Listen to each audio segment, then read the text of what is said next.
Hello everyone, ये मेरी mummy की पुरानी साड़ी है। उसमें से मैंने पहले प्लाजो सिला था। दूसरा फैब्रिक बच गया है तो क्यों ना मैं उसकी कुर्ती ही सिल लूँ। आप अपनी मम्मी की पुरानी साड़ी का क्या करते हो, कमेंट करना मुझे। पुरानी साड़ी को फाड़ के अब कुछ नया ही बनाते हैं। अब आती है मेज़रमेंट और कटिंग की बारी। वैसे तो मुझे प्रेस करना बड़ा बोर लगता है, पर क्या ही करें। अस्तर को प्रेस करने के बाद मेज़रमेंट करते हैं। मैंने मेज़रमेंट अपना ले लिया है। टोटल लेंथ 28 प्लस 1 मिलाकर 29 करते हैं। शोल्डर 7.5, नेक की चौड़ाई 3 इंच, नेक की लंबाई 7.5 इंच, आर्म होल 7 इंच पर मार्क करते हैं। Shoulder to bust point 10 inch, upper chest 9.5 inch. उसके बाद आर्म होल का शेप दे देते हैं। कमर चौड़ाई 8.5 इंच। कमर का जो माप आया है उसके साथ आर्म होल के साथ लाइन जोड़ देते हैं। उसके बाद हिप की चौड़ाई और टोटल लंबाई के साथ माप के साथ लाइन ड्रॉ कर देते हैं।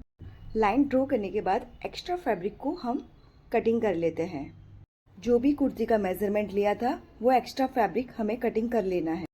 फाइनली इतना सारा मेज़रमेंट करने के बाद कटिंग की बारी आ ही गई। सिलाई करना मुझे इतना अच्छा लगता है ना, क्या ही बोलूं। क्या आपको भी अच्छा लगता है सिलाई करना? वैसे खुद का डिज़ाइन किया हुआ पहनना बात ही कुछ अलग है। मुझे तो बड़ा मज़ा आता है। वैसे मेरा कोई बुटीक नहीं है, मैं घर पे ही सिलाई करती हूँ। वैसे मेरा वीडियो एक साथ में नहीं बनता है, स्टेप बाय स्टेप बनता है, क्योंकि घर के भी काम रहता है। अब मेरी कहानी छोड़ो, अब बात करते हैं गले की। दोनों फैब्रिक को अलग करते हैं और आगे और पीछे का नेक कटिंग करते हैं। मैंने फ्रंट का नेक वी शेप रखा है। वी नेक को कटिंग करना है, उसके बाद पीछे वाले नेक ड्रॉ करना है। पीछे वाला नेक मैंने स्क्वायर रखा है। आगे के आर्म होल को कटिंग कर देते हैं। मैंने पहले से ही शेप दे रखा था। आगे और पीछे का नेक कटिंग करने के बाद अब बारी आती है मेन फैब्रिक की। मेन फैब्रिक के साथ मैंने अस्तर को ग्लू के साथ लगा दिया है। ग्लू लगाने के बाद हम कटिंग करते हैं कुर्ती को। मेन फैब्रिक को अस्तर के साथ कटिंग करने के बाद अब बारी आती है स्लीव्स। स्लीव्स मुझे लॉन्ग रखनी है। लंबाई है 24, चौड़ाई है 9.5। 9.5 पे मार्क करना है। उसके बाद जहाँ से हमने 9.5 का मार्क किया है वहाँ से डाउन 3 इंच जाना है। 3 इंच मार्क करके अंदर डाउन जाना है आपको 1 इंच। जहाँ से आपने 1 इंच का मार्क किया है वहाँ से आपको क्रॉस लाइन करनी है। जहाँ से आपने क्रॉस लाइन की है वहाँ से आपको हाफ करके आधा इंच नीचे डाउन जाना है। डाउन जाके आपको स्लीव्स का शेप देना है। स्लीव्स का शेप देने के बाद जितनी आपको लेंथ रखनी है, जैसे कि मैंने 24 रखी है, 24 से लेकर आपको स्लीव्स के शेप तक आपको सीधी लाइन ड्रॉ करनी है। सीधी लाइन ड्रॉ करने के बाद हो गई आपकी स्लीव्स रेडी। अभी जाते हैं हम कटिंग करने। चलो कटिंग करते हैं। कटिंग करने के बाद ये होगी हमारी स्लीव। कटे हुए फैब्रिक को हम प्रेस करते हैं। चलो हम प्रेस करते हैं। प्रेस करने के बाद आती है बारी सिलाई की। आप भी मुझे बताना, क्या आपको भी सिलाई करना अच्छा लगता है? नेक बनाने के लिए हमें एक्स्ट्रा फैब्रिक के साथ हमें मेन फैब्रिक लगाना है। मेन फैब्रिक लगाने के बाद हमें लाइन ड्रॉ कर देनी है ताकि वो आगे पीछे नहीं हो। और उसके बाद हमें सिलाई करनी है।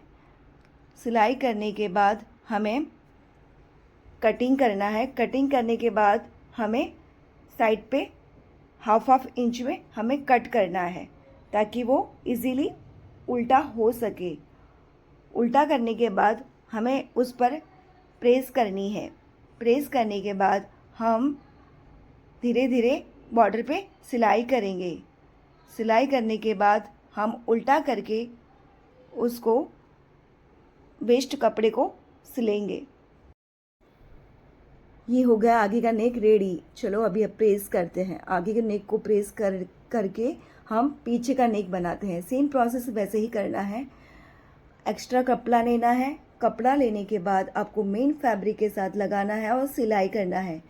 सिलाई करने के बाद आपको कटिंग करना है। बचा हुआ साइड पे कट लगाना है। कट लगाने के बाद आपको प्रेस करना है।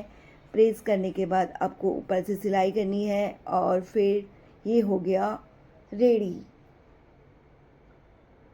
ऊपर से आप तुरपाई भी कर सकते हो या स्टिच भी कर सकते हो। मैं तो करूँगी तुरपाई ताकि उससे लगेगी फिनिशिंग। तुरपाई का मतलब ये है कि जो अंदर से सिलाई होती है वो बाहर से दिखती नहीं है। फ्रंट और बैक का नेक बनने के बाद आती है बारी शोल्डर ज्वाइन करने की। शोल्डर में डबल सिलाई करनी है। ये देखो मैं किस तरीके से सिलाई कर रही हूँ। डबल सिलाई करने के बाद आपको एक्स्ट्रा कटिंग फैब्रिक कटिंग कर लेना है और उल्टा कर लेना है और ऊपर से प्रेस करना है। प्रेस इसके लिए मैं बार बार कर रही हूँ ताकि वो फिनिशिंग के साथ रहे। उसके बाद मैं स्लीव्स को धीरे धीरे सिलाई करते हुए आपको पूरी स्लीव्स लगानी है क्योंकि उसमें सल आने की संभावना है। बीच में मैंने प्लीट्स ली है। प्लीट्स आपको धीरे धीरे सिलाई करनी है। स्लीव्स में दोनों साइड डबल सिलाई करने के बाद आपको नीचे से सिलाई कर देना है। दोनों स्लीव्स की नीचे की साइड सिलाई करने के बाद आती है बारी फिटिंग की। तो फिटिंग हम करते हैं स्लीव्स से। स्लीव्स में 1 इंच छोड़कर हमने जितना मार्जिन रखा था उतना छोड़कर, जैसे कि हमने 1 इंच का मार्जिन रखा था उतना छोड़कर हम फिटिंग करेंगे।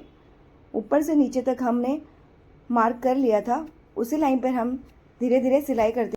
दोनों साइड फिटिंग करने के बाद हमें नीचे की साइड पट्टी फोल्ड करनी है। पट्टी हमें हाफ एंड हाफ 1 इंच की टोटल मिलाकर हमें पट्टी फोल्ड करनी है। चारों तरफ पट्टी फोल्ड करने के बाद हमारा हो गया ड्रेस रेडी। चलो ये कुर्ती भी रेडी हो गई है, फटाफट से खुद को भी रेडी कर लेते हैं। चलो फाइनल लुक।